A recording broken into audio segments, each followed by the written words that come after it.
এমন একটা সিস্টেম বাছাই করে নেওয়া হবে যেটা নেতা থেকে কর্মী পর্যন্ত সবাই ভালো। ঠিক আছে তো? খালি নেতাটা মনে করো একটু ভালো আর কর্মীরা টিউমার জ্বালা রহা যায় না, এরকম যদি হয় অবস্থা, তাহলে কি জেলাটা ভালো চলবে? চলবে ভালো? এই জন্য তোমার কাছে অনুরোধ, যেই নেতারা দিনের বেলায় একটা কথা কয়েছে আর রাতের বেলা উল্টা কথাটা কয়েছে, ওই লোকলা আমার কোনোদিন নেতা হওয়া পারে না।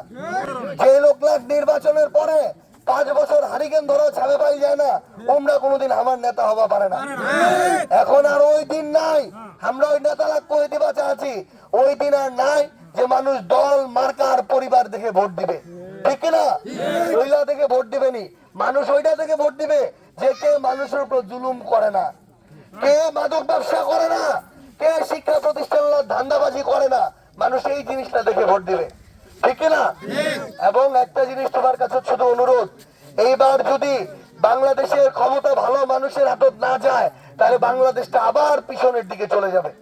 আমরা যদি বাংলাদেশটা সামনের দিকে ঠিক পথে লাগবা চাই, একটা ভোট খুবই গুরুত্বপূর্ণ।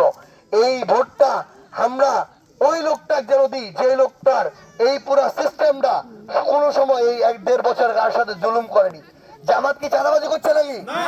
আমরা এনসিপি কারো কি মিথ্যা মামলা দিচ্ছি নাকি? আমরা এই লাভ নাই। তাহলে ভোট হবে আকাশ কোন মার্কাত?